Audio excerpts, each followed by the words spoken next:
Tiddles noticed it before I did. He started running around the roof, squeaking and staring towards the wood in terror. I turned around and I couldn't believe what I was seeing. It was the broomstick, bent like a boomerang and doing what a boomerang always does, spinning back to the place it was thrown from. It came spinning over the garden and crashed into the rabbit hutch. And before you could say, "Yuckee Prince," the whole thing came crashing down, bringing Tiddles and I along with it. I bounced off a rabbit, skidded into a clump of hay, and rolled over into the flower beds. "Well, that solves that problem," I said, when I realised I didn't have anything broken or cut.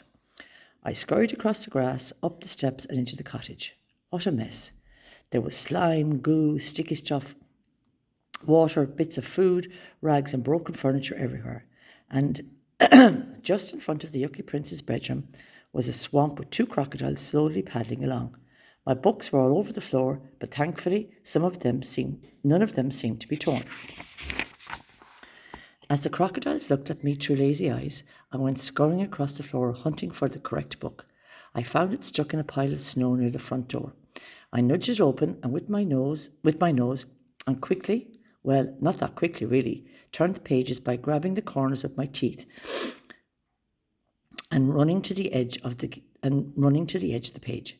When I found the page I was looking for, I squeaked the changing spell and hey pesto, I was back to myself. I lifted the book, pointed to Tiddles and repeated the words, and he went rushing around the room, meowing with delight to be back to his old self.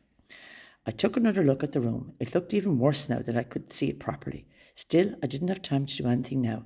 I grabbed a book, called to Tiddles and raced into the yard. "Quick, Tiddles, onto the broomstick," I yelled. Then I stopped. How could I ride a boomerang? "Oh no," I moaned.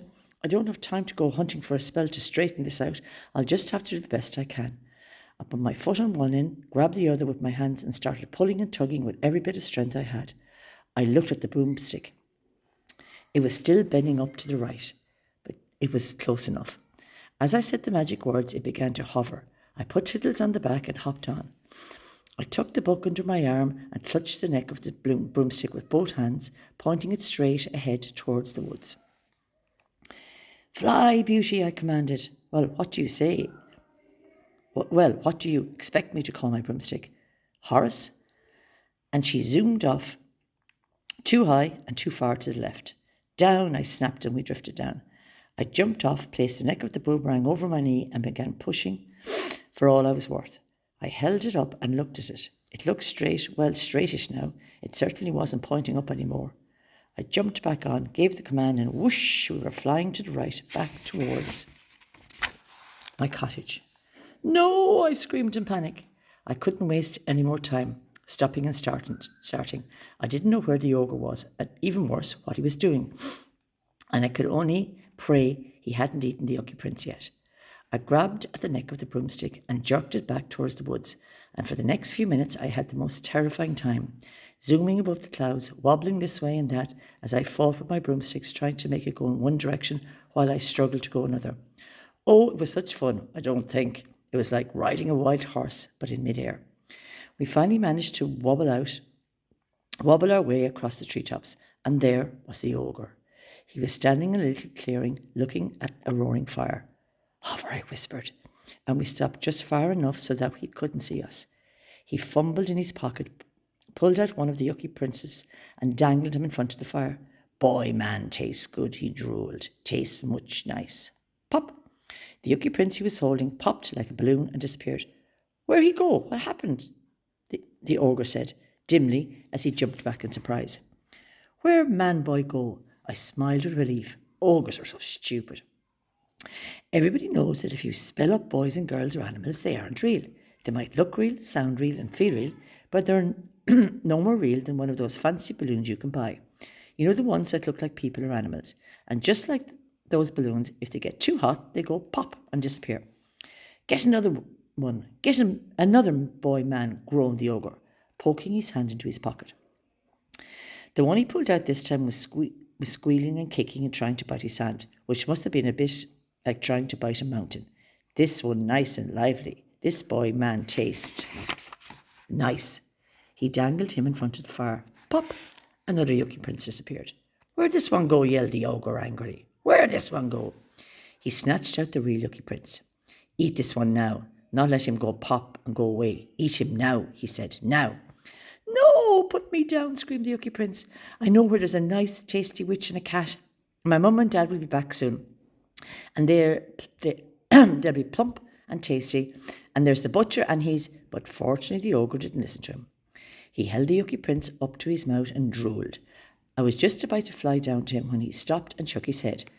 No, boy man's nice toasted. Like boy man's toasted. And he dangled the Yuckee Prince over the fire.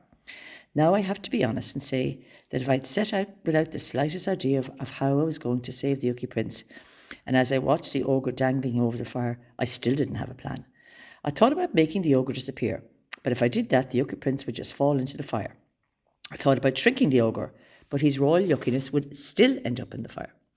As I watched him dangling closer to the fire, I knew I had to do something. Then I had it. Where I got the idea, I don't know, but it was a good one.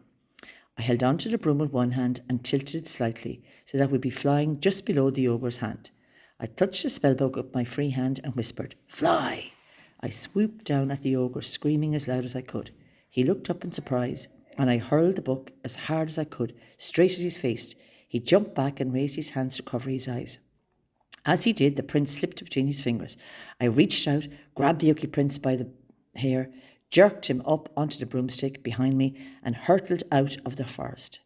As I looked back, I could see the ogre angrily hurling my book onto the fire. Oh dear, so much for the second part of my idea, which was to fly back, grab the book